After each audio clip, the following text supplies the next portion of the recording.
Assalamu alaikum wa rahmatullahi wa barakatuh, chers frères et sœurs. Maintenant, ferme les yeux un instant et pense à ce moment où tu t'es senti seul. Tu as levé les mains, prié, supplié, et malgré tes larmes, il t'a semblé que le silence te répondait. Tu as peut-être pensé « Allah m'a-t-il abandonné ?» C'est une pensée que beaucoup de croyants traversent. Mais écoute bien ceci. Allah ne t'a jamais abandonné. Même dans ton silence, même dans ton épreuve, même dans ton attente, il est plus proche de toi que ton souffle. Le prophète nous a enseigné une parole profonde. Sache que ce qui t'a manqué ne devait pas t'atteindre, et ce qui t'a atteint ne pouvait te manquer. Rapporté par At-Tirmidhi. Ces mots sont comme une clé. Ils nous rappellent que tout ce qui se passe dans ta vie, chaque sourire, chaque larme, chaque victoire, chaque blessure, est voulu par Allah avec une sagesse que toi et moi ne percevons pas toujours. Rien n'est accident, rien n'est fruit du hasard. Mais alors, comment savoir si Allah t'adresse un signe? Comment reconnaître, dans le flux des jours, ces petites lumières que ton Seigneur dépose pour toi? Imagine un désert immense sans repère. La nuit tombe et tu lèves les yeux au ciel. Les étoiles apparaissent. Chacune d'elles est une direction, un point de guidance pour celui qui cherche son chemin. Les signes d'Allah fonctionnent de la même manière. Ils sont là, visibles, mais encore faut-il apprendre à les lire. Parfois, un rêve insiste jusqu'à te troubler. Parfois, une pensée ne te quitte plus, te poussant à demander pardon, à prier davantage, à couper avec un péché. D'autres fois, c'est un événement marquant. Une perte, un gain, un accident, une guérison, une rencontre. Il arrive aussi que ton propre cœur devienne un indicateur. Il s'apaise ou se trouble face à une décision. Et enfin, Allah peut te parler par la bouche d'autrui. Une parole entendue au hasard, un conseil d'un ami, un rappel d'un imam. Tous ces signes sont comme des fils d'or qui se tissent dans le tissu de ta vie. Mais si ton cœur est voilé par la distraction, la colère ou le péché, tu passes à côté sans les voir. Le Coran dit « Nous leur montrerons nos signes dans l'univers et en eux-mêmes, jusqu'à ce qu'il leur devienne évident que c'est cela la vérité. » Sourate Fusila 40 est un verset 53. Ces signes existent déjà autour de toi, dans ton quotidien, dans ton propre cœur. La vraie question est « Es-tu prêt à les voir? » Avant de plonger dans ce rappel, prends une seconde pour t'abonner à cette chaîne, Parole du Prophète. Active la cloche des notifications et surtout, écris un mot ou une phrase en commentaire en rapport avec ce que tu vas ressentir durant cette vidéo. Ton témoignage pourrait être le signe qui aidera un autre croyant à retrouver espoir. Et si tu partages ce rappel, imagine l'immense récompense. Chaque personne touchée comptera dans ta balance. Et surtout, reste bien jusqu'à la fin, car une surprise spéciale t'attend. Alors aujourd'hui, nous allons plonger ensemble dans ces rappels. Nous allons découvrir 4 grands signes par lesquels Allah s'adresse à toi, des manières subtiles mais puissantes de te guider, de te rappeler sa présence, de t'inviter à revenir vers lui. Ce voyage spirituel est comme une lanterne que tu tiens dans une nuit obscure. Plus tu avances, plus la lumière éclaire ton chemin. Et peut-être, oui peut-être, que cette vidéo elle-même est un signe pour toi. Alors installe-toi, mets ton cœur en silence et laisse-toi guider. 1. Les rêves et pensées récurrentes. Le messager d'Allah a dit « Le bon rêve vient d'Allah », rapporté par Al-Bukhari et Muslim. Ferme les yeux un instant et imagine-toi en pleine nuit, après une journée lourde. Tu poses ta tête, croyant trouver un peu de repos. Et soudain, ton âme voyage dans un lieu inattendu. Devant toi se dresse la Kaaba, majestueuse, entourée de lumière. Tu ressens une paix profonde, comme si ton cœur avait été lavé de toutes ses inquiétudes. Puis tu te réveilles, le souffle court, avec ce rêve encore gravé dans ton esprit. Tu te dis, ce n'était qu'une image. Mais 2 nuits plus tard, le même rêve revient, plus clair, plus intense. Alors tu commences à comprendre, peut-être qu'Allah t'a adressé un signe. Le prophète nous a enseigné que certains rêves ne sont pas de simples illusions de l'esprit. Ils sont un rappel, un appel subtil qui vient purifier ton cœur. Le rêve est parfois un message enveloppé de symboles que ton âme comprend mieux que ta raison. Mais il n'y a pas que les rêves.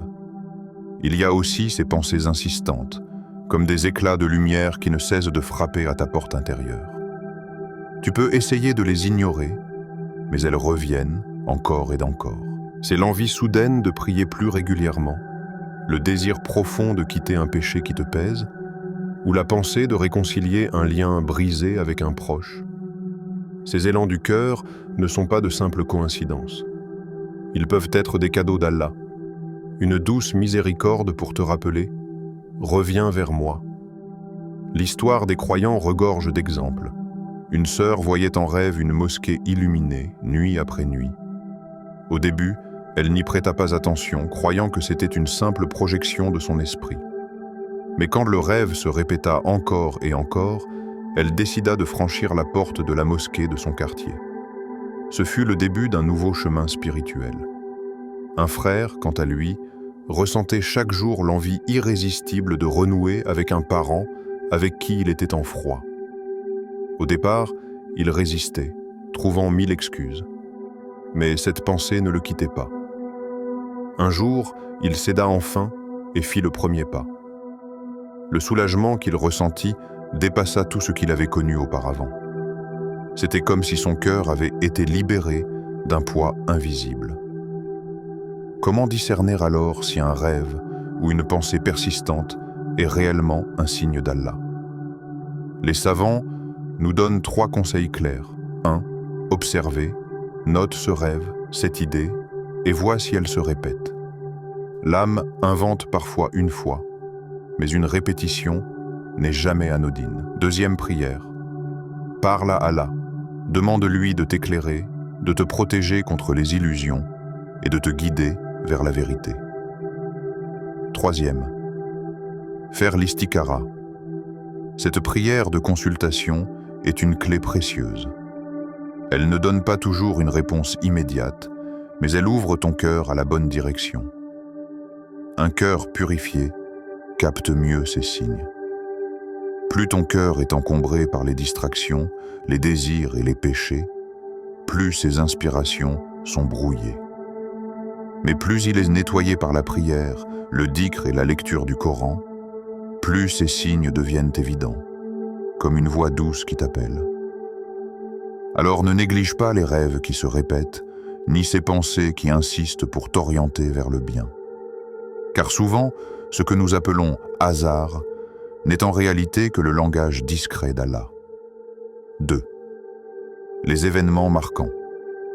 Le prophète a dit « Lorsqu'Allah aime un serviteur, il l'éprouve », rapporté par Al-Bukhari. Chaque instant de ta vie est comme une page d'un livre. Et ce livre n'est pas écrit par hasard. C'est Allah, le tout-savant, qui trace chaque ligne, qui choisit chaque virgule, chaque silence. Il n'y a rien d'inutile, rien de gratuit. Tout est signe, mais encore faut-il apprendre à lire. Regarde bien. Parfois, Allah ouvre devant toi une porte inattendue. Un travail que tu n'espérais plus, une rencontre qui change ton regard, une guérison que tu croyais impossible. Dans ces moments, ton cœur s'apaise et tu dis « Alhamdulillah ». Mais comprends-tu que cette facilité n'est pas seulement un cadeau? C'est aussi une épreuve. Remercieras-tu Allah? Utiliseras-tu ce bienfait dans son obéissance? Et parfois, Allah ferme une porte brutalement. Une perte, une maladie, un projet qui échoue. Tu te dis alors « Pourquoi moi ?» Mais ces épreuves sont en réalité des rappels d'amour. Elles effacent tes péchés, elles te protègent d'un mal invisible que toi, tu ne pouvais pas voir, elles brisent ton orgueil pour t'ouvrir à la sincérité. Pense à la graine enfouie dans la terre. Elle les est recouverte d'obscurité, écrasée par le poids du sol. Pourtant, c'est de cette pression que jaillit la vie, que la plante naît. Tes épreuves sont comme cette obscurité. Elles semblent lourdes, mais elles portent en elles la promesse d'une renaissance. Le Coran dit « Si vous êtes reconnaissant, très certainement j'augmenterai. Mes bienfaits pour vous. » Sourate Ibrahim 14:7. La clé est là. Gratitude dans les moments faciles, patience dans les moments durs. Ce sont les deux ailes du croyant. Beaucoup d'histoires nous le rappellent.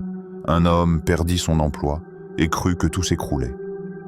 Mais quelques mois plus tard, il trouva une autre voie, plus saine, qui l'éloigna de l'injustice et le rapprocha de sa religion. Ce qu'il croyait être une perte était en réalité un sauvetage. Une femme, atteinte d'une maladie, découvrit au milieu de ses douleurs une proximité avec Allah qu'elle n'avait jamais ressentie auparavant. Son épreuve fut le chemin de sa lumière. Un jeune échoua dans un projet qui lui tenait à cœur. Des années plus tard, il réalisa que ce projet l'aurait conduit loin de la prière et des obligations. Il remercia alors Allah de l'avoir protégé, même contre sa propre volonté. Chaque bonheur et chaque malheur est comme une lettre envoyée par ton Seigneur. La joie est une invitation à dire « Alhamdulillah ». La perte est une invitation à dire « Inna lillahi wa inna ilayhi raji'un ». Tout ce que tu vis est une conversation intime entre Allah et ton cœur. Si tu regardes ta vie avec les yeux de la foi, tu verras que rien n'est hasard. Derrière chaque sourire, chaque larme, chaque porte qui s'ouvre ou se ferme, il y a un signe d'Allah. Troisième, l'intuition du cœur. Le prophète a dit « La piété, c'est ce qui apaise ton âme, et le péché, c'est ce qui provoque un trouble dans ton cœur. » Rapporté par Ahmad. As-tu déjà ressenti cette impression étrange qu'une situation, pourtant belle en apparence, ne te laisse pas tranquille? Tout semble parfait. Les paroles sont convaincantes, les promesses sont belles, les conditions sont favorables. Pourtant, au fond de toi, quelque chose résiste. Ton cœur se serre, ton souffle devient lourd, comme une alerte silencieuse que toi seul peux entendre. De même, il arrive parfois que tout paraisse incertain, que la route soit obscure et que ton esprit hésite. Mais ton cœur, lui, se calme et trouve une sérénité inexplicable en te poussant dans une direction précise. Cette paix intérieure est un signe puissant. Elle ne s'explique pas toujours par la logique, mais elle reflète une guidance subtile d'Allah. Le cœur du croyant est comme une boussole. Mais une boussole peut être perturbée si elle est placée à côté d'un aimant. De même, un cœur envahi par le péché, par l'orgueil ou par les passions, peut se tromper de direction. Il confond la voie de l'ego avec celle de la guidance. C'est pourquoi purifier son cœur est une condition essentielle pour recevoir cette lumière intérieure. Le dhikr est un polissage pour l'âme. Chaque subhanallah, chaque alhamdulillah, chaque la ilaha illallah efface une poussière sur la vitre du cœur. Plus tu multiplies ces paroles, plus ton cœur devient clair, capable de refléter la lumière d'Allah. L'istikhara, quant à elle, n'est pas seulement une prière mécanique. C'est un acte de confiance. C'est remettre tes choix entre les mains d'Allah, demander qu'il oriente ton cœur vers ce qui est bon et qu'il éloigne de toi ce qui est nocif, même si ton désir s'y attache. Après une istikhara sincère, observe ton cœur. S'il trouve la paix dans une direction, avance. S'il reste troublé, retiens-toi. Il existe des histoires réelles qui montrent la puissance de cette intuition. Une sœur reçut une proposition de mariage qui, en apparence, avait tout pour plaire. Un homme pieux, une famille respectable, une situation stable. Mais à chaque fois qu'elle pensait à accepter, une lourdeur s'installait dans son cœur.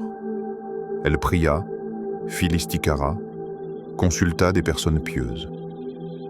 Quelque temps plus tard, la vérité apparut. Cet homme cachait des défauts graves qui l'auraient éloigné de sa religion. Son cœur l'avait prévenu avant que ses yeux ne voient. Un frère, de son côté, travaillait dans une entreprise où les gains étaient abondants. Tout le monde l'enviait pour sa réussite matérielle. Pourtant, chaque jour, il ressentait une gêne profonde, une lourdeur difficile à expliquer. Finalement, il décida de quitter ce travail et de lancer un projet plus humble mais conforme à sa foi. Depuis, il témoigne d'une paix intérieure qu'aucune richesse n'avait pu lui donner. Ces exemples montrent que l'intuition du cœur n'est pas un simple sentiment passager.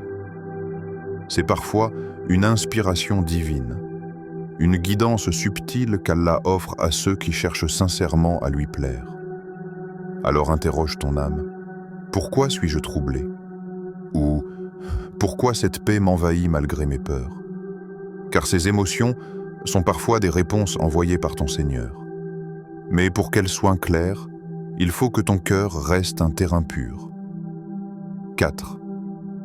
Les conseils venus des autres.